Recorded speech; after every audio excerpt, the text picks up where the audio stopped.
dive into because we think there's a lot to talk about. And the quote is, source beings are powerful creators. No excuses, no blame.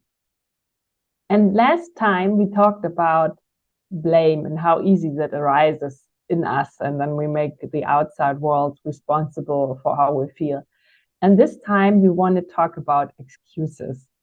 And I thought, many people are busy these days with manifesting things like law of attraction. How does it work that you have such a high wish that you can create that in your life? No?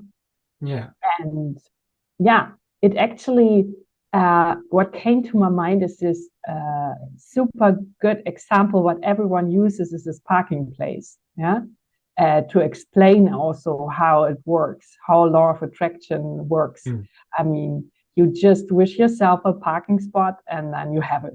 So that's the result for it. And then you think you can do it also with your life partner, with the job you want to do, with, I don't know, anything in your life. And it's not working always the same way like the parking place. Yeah.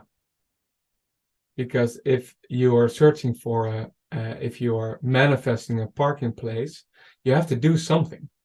You are in your car or on your motorcycle and you are looking around, you're searching, you're going through streets, and suddenly there it is, there it arrives. And you, or we tell ourselves, hey, wow, I created a parking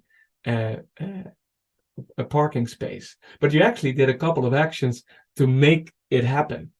So that's then very obvious. So how does it work with other things that we would love to create in our lives? Yeah, and I want to make the point that we oversee in this example also the actions we do. We only can remember that we wished for it, but we also go out. We drive around, we search. Yeah. So, for example, when I want to have the life partner of my dreams and I'm just sitting on my sofa waiting them to ring my bell, it's not going to work. No. Maybe, but probably not. Yeah. Most likely it hasn't happened for me yet. For me too. No. Yeah. So an example, what I highly experienced in my life many times is that I wanted the world differently. Like, for example, I wished for world peace. I wanted to have a more peaceful world. But it felt like the wish is just enough. I have done my work. I wished for it. Yeah. But what I realized later was that I can do something for it. And it's not only about wishing, it's also about the combination. Of course, you need to have an intention where you want to go, but what do you do with this intention? And I realized that I can do way more in my daily life about these little actions to make the world a better place than just sitting and wishing and doing everything what I just did before, like treating people the way I treat them, running next to the garbage, not throwing them away, or so on. So there are many possibilities to go into action for this intention. And I think this is the secret ingredients, intention and action together. Yeah. What do you think, Sander? Yeah, I recognize that too. And sometimes if we talk about like that we are powerful creators, no excuses and no blame, when I also have that intention to make the world a better place. But then I also sometimes fool myself in talking a lot about it. And from the excuse, for example, well, the world is very big. Look at what's happening in the world and what can I do? So the excuses are just, well, I can think of 100. But at the end of the day, nothing happens and the world stays however the world is. But I overlooked that I could actually take action. I remember a while ago, a friend of mine were taking a walk in an actually beautiful park, but we saw it littered all over the place. And we decided in the moment, well, why don't we start picking it up? And it started with a few cans and things, but we actually ended up, I think we had a whole garbage bag full of things, and we started getting things out of the water, and people came along and little children started helping us. but it started with an action, and because we wanted to, not because we felt obligated to or we should do, but we actually wanted to do something, and then something changed. Yeah, I can remember myself looking at other lives, like from people, and then like dreaming about that I would like to have this life. Like, if I only could have this or that. Yeah. It is a moment where jealousy starts in my consciousness. Yeah. That I get jealous. I think I deserve it too. Yeah. Yeah. Why do they have it and I don't? Like an entitlement. Yeah, I should have it too. Yeah. But what I realized was, and this also, I worked with the avatar tools on it, and I realized that one thing I totally forgot in this, I want to have what they have, and that's not fair, is that I didn't do the same thing they did for reaching that. Yeah. And I was asking me, do you want to do, only thinking in that direction, like, are you willing to do the same what they did to reach what they have? And then my jealousy was gone, I can tell you, because I didn't want it to do the same. I just wanted to have what they have. And that's a little bit the marketing game in the society we are in. You have to do something or maintain something for having things. And are you willing to do that? And this is also a part of creating and manifesting. Yeah. I think also sometimes I overlook the importance of that first step. Sometimes like that first threshold that seems like so insurmountable. I have a tendency to stay in my head and think about it, and but what I'm experiencing is just a threshold to start doing something and to start in any way doing something.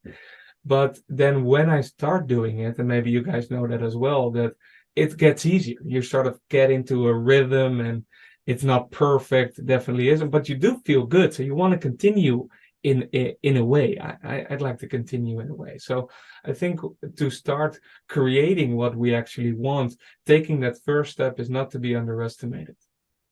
I have a little different experience with the first step. When I have an idea of wanting to do something, like let's take my studying. Yeah, I thought like I want to have this degree too, what others have. So I signed up and I started, and it's like a reality check, the first step, because you start to feel what it means, what you want. And it's like grounding. For me, it's always like grounding my illusion bubble about everything's better than when, if. So it's getting to a real experience of how it will be. And that helps me to create, because I'm very easy. I don't know if other people have that too. I'm very easy in this dreamland. And this is not creating anything. It's like what you had, like staying in the theory.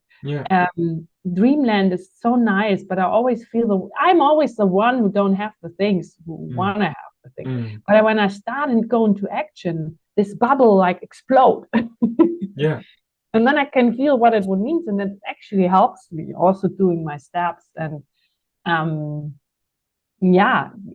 getting in this, I don't know, getting back in real life.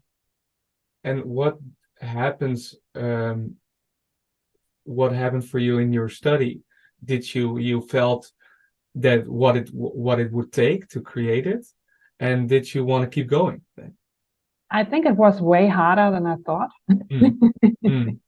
What this might be for every bigger manifestation, that it takes more than you think. And if you would know, you wouldn't start. So maybe it's better that you don't know.